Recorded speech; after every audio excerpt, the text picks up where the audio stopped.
True horror story. Home Alone. Introduction. When Alicia's parents planned a weekend getaway, she insisted on staying home. As an independent and resourceful 17-year-old, she promised to spend her time preparing for upcoming exams. To keep her company, her best friend Marina and her younger brother Witson came over for the night. What started as a fun evening with movies and snacks quickly turned into a nightmare. Strange noises, mysterious shadows, and eerie occurrences made them realize that they were not alone.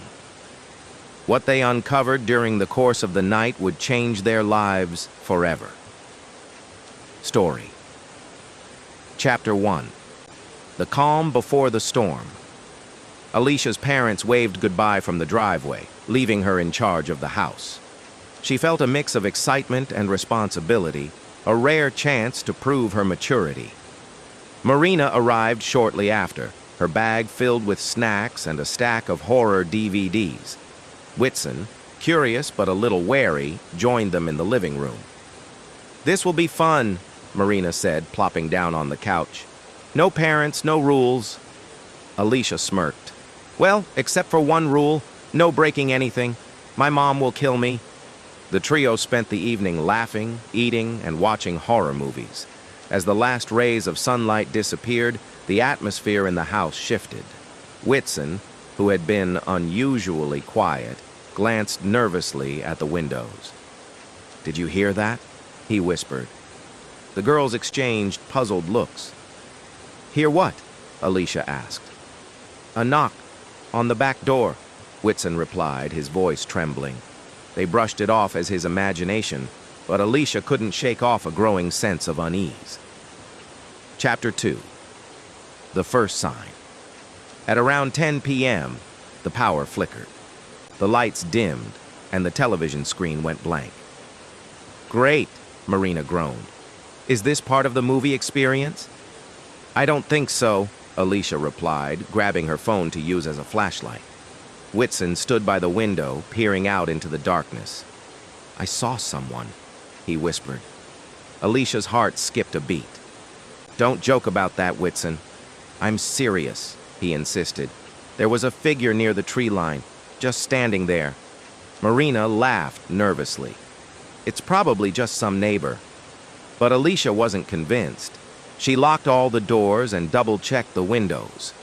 As she secured the back door, she noticed muddy footprints leading from the porch into the woods. As the night deepened, the trio started hearing strange noises, soft whispers, faint footsteps, and the occasional creak of the floorboards.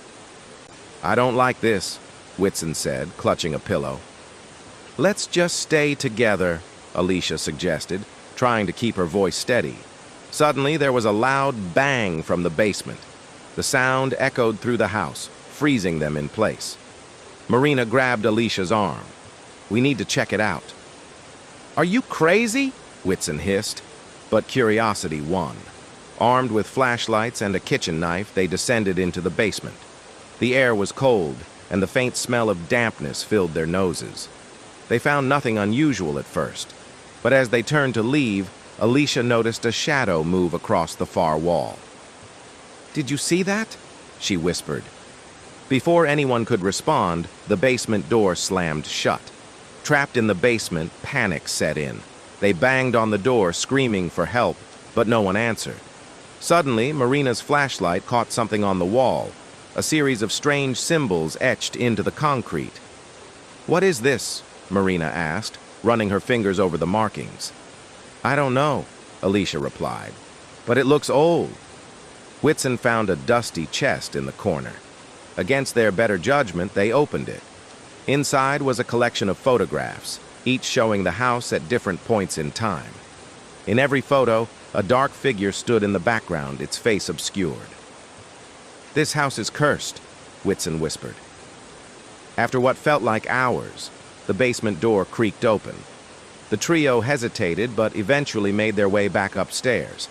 The house was eerily silent. Suddenly, the lights flickered back on, revealing muddy footprints leading from the basement stairs to the living room. "They're inside," Marina whispered.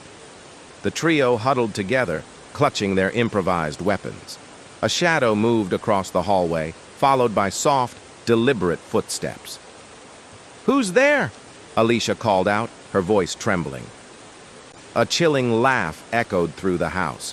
The figure revealed itself, a tall, gaunt man with hollow eyes and a twisted smile.